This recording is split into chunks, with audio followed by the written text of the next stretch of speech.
from the banner that's behind us here that today's forum, which began early this morning, is called Towards a Spirituality of Justice, a Day on Immigration. And we're very pleased to have candidates for the U.S. Senate here to discuss the question of immigration with us. As Father Epping said, this is not intended to be a political rally. It's intended to be a thoughtful discussion about an important issue to all of us.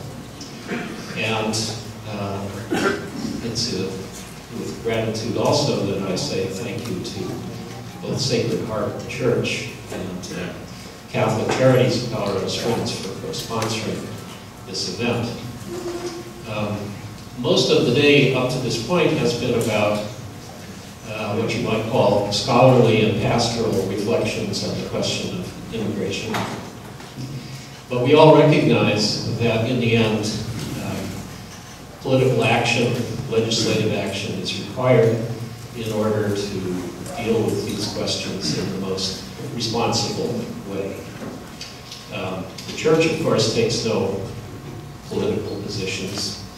And the purpose of this forum is not to endorse candidates or to endorse particular positions, but to discuss the alternatives that are before us, given that the Church has had historic concern for immigration, both in this country and throughout the world.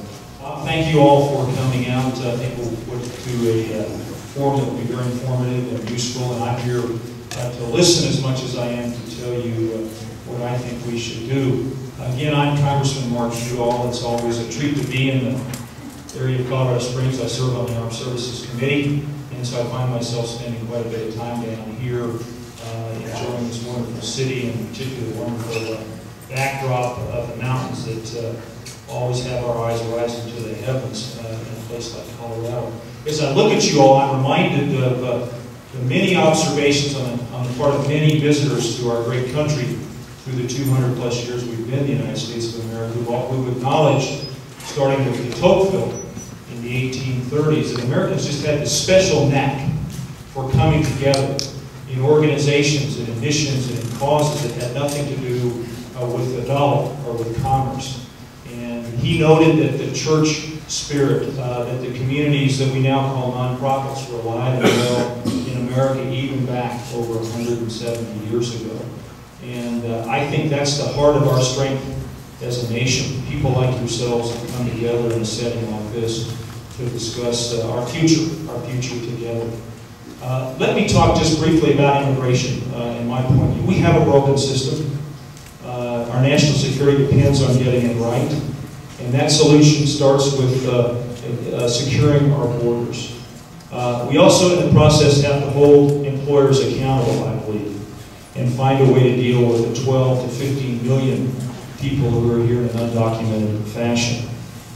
I also, as many of you know, hear from Coloradans who work in the areas of tourism and recreation and agriculture, all key industries for our economy, that we have to expand legal channels for immigrant workers to meet the demand in those particular areas. Now look, there's been a lot of tough talk in the political arena, but neither side really hasn't had it right. Some politicians pretend it's not a big problem, while others want to use the immigration debate as a wedge to divide us. They're both wrong. We need cool heads. We need to come together and recognize the magnitude of this problem and get to the business of solving it.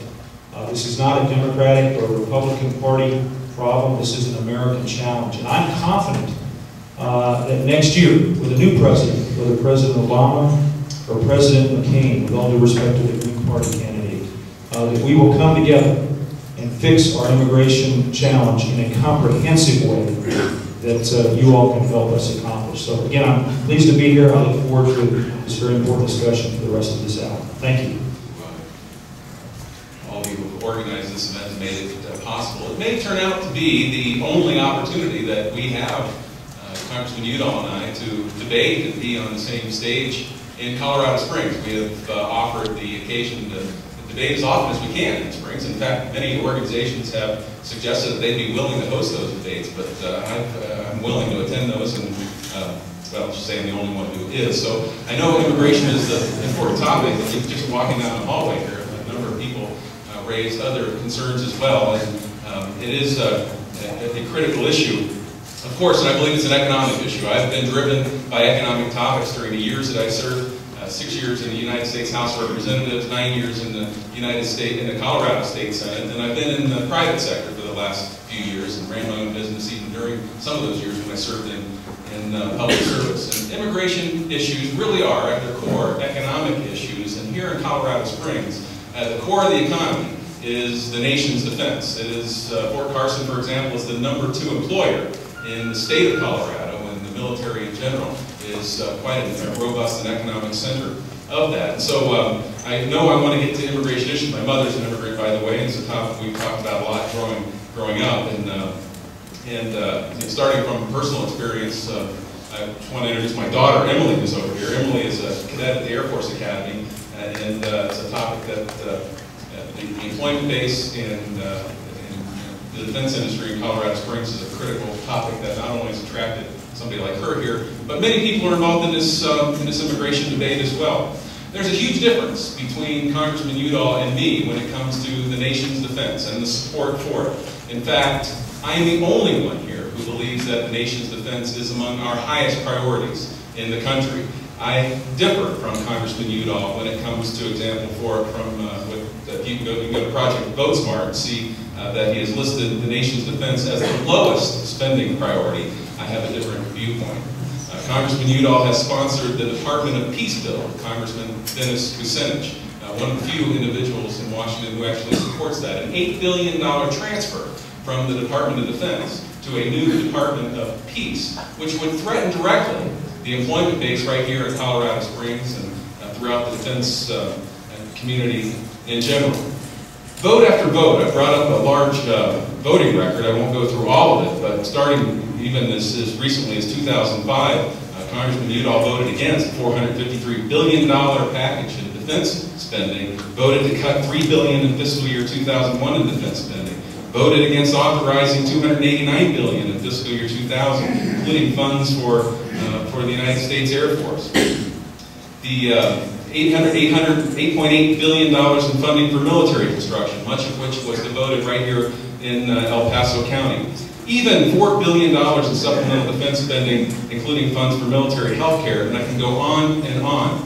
I know we're going to get to the reasons that individuals come to communities, but in Colorado Springs, the reason the economy is growing as well as it has and attracts as many people as it does is because of the defense industry. And if we're going to talk about immigration, we have to talk about the economics that drives the immigration debate at the same time. So thank you for listening to us.